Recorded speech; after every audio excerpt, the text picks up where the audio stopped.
For more than 60 years, one man's words have echoed through America. They've inspired millions and unsettled those in power, loved by some, feared by others, and misunderstood by most. Even now, his name still carries weight, a reminder that words can outlive the people who speak them. And that's why, decades later, Farrakhan still haunts America's power. He didn't start as a preacher. He started as a violinist, a young man from the Bronx with rhythm in his hands and melody in his heart. But destiny had other plans. In the 1950s, Louis Eugene Walcott met a movement that would change his life forever, the Nation of Islam. Under the guidance of Elijah Muhammad, Farrakhan found something he'd never seen before: discipline, unity, and a message that demanded respect in a world that offered none. He gave up the stage for the pulpit, and when he spoke, people listened. His voice had something that microphones couldn't contain: conviction. He spoke about dignity, independence, and strength. He told men to stand up, women to be proud, and families to build again. And in a time when segregation still defined the streets, his message felt like electricity. It was bold, it was loud, it was black pride with a pulse. But with influence comes fear. And in America, a strong black leader has always been both admired and watched. By the 1970s, Farrakhan was no longer just a minister. He was a movement. Crowds filled arenas. Cameras followed his every word. He spoke about self-reliance, about breaking cycles, about building your own. And that made some people nervous. Ask yourself, what happens when a man teaches people to depend on themselves instead of the system? Who loses power then? The media soon turned its spotlight and its sharpest headlines on him. He was called dangerous, divisive, even hateful.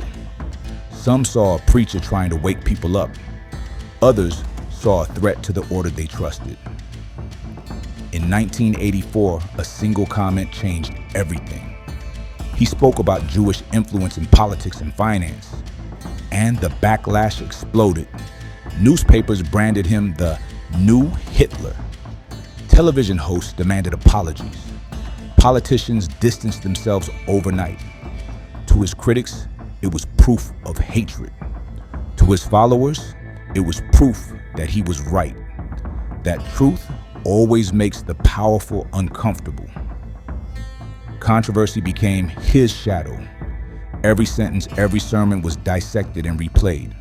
But the louder the outrage grew, the bigger his audience became. Because love him or hate him, you couldn't ignore him. He once said, "I didn't make myself important." The reaction to me did, and that line still hits deep. By the 1990s, America was changing.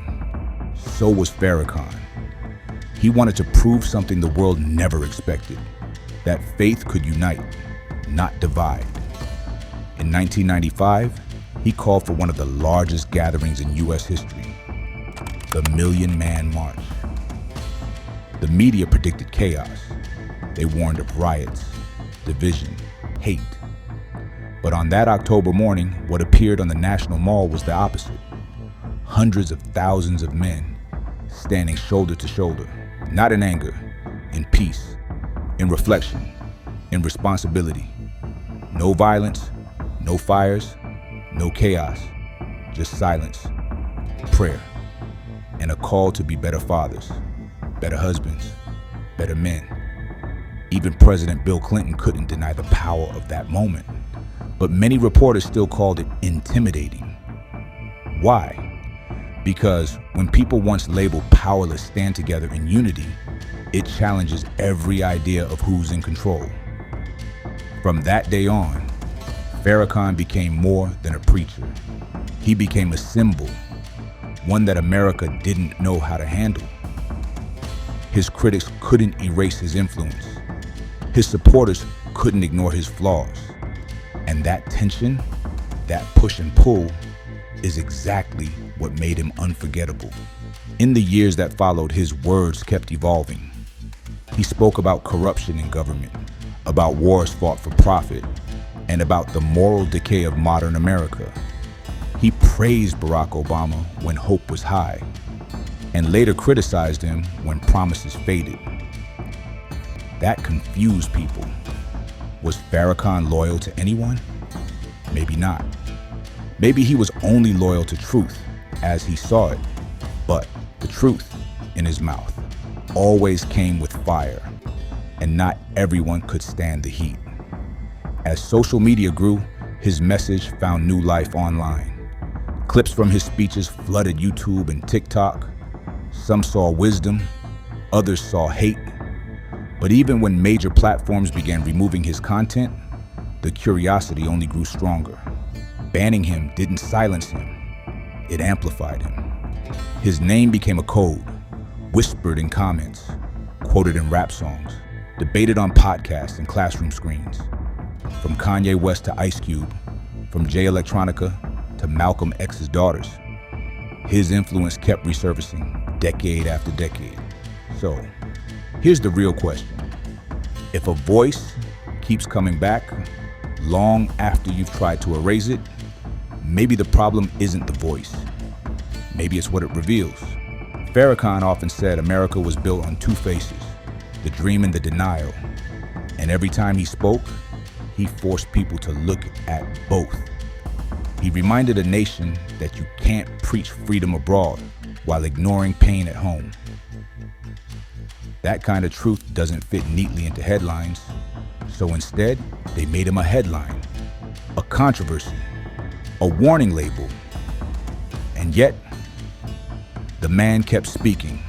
He met with world leaders like Muammar Gaddafi in Libya and Fidel Castro in Cuba. He spoke of global unity and self-defense.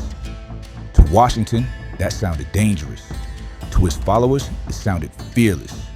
He didn't just question authority, he confronted it. And in a world where silence is safe, that made him unforgettable. Through all of it, the bans, the backlash, the praise, the fear, Farrakhan's message has stayed the same. Rise, think, build, take responsibility for your life, your family, your community. You might not agree with his every word. Most people don't. But you can't deny his reach. You can't deny the way his voice fills a room, the way his words stick in your head hours after you've heard them. And maybe that's why his legacy still haunts the halls of power. Because true power isn't just money or politics, it's influence. And influence lasts longer than fear. Farrakhan is in his 90s now. His movement's slower, his speech is rarer. But even in silence, he remains a presence. A reminder of what happens when a man refuses to be silenced. So why does America still fear his voice? Maybe because it forces a mirror in front of the nation, a reflection of things unresolved, truths unspoken, history still bleeding beneath the surface. Maybe it's not Farrakhan haunting America's power. Maybe it's the ghosts of its own past. Because when a man speaks and people listen for 60 years straight, that's not luck, that's legacy. And the question isn't whether you agree with him or not. The question is simpler. If his voice still echoes after all this time, what does that say about the silence around it?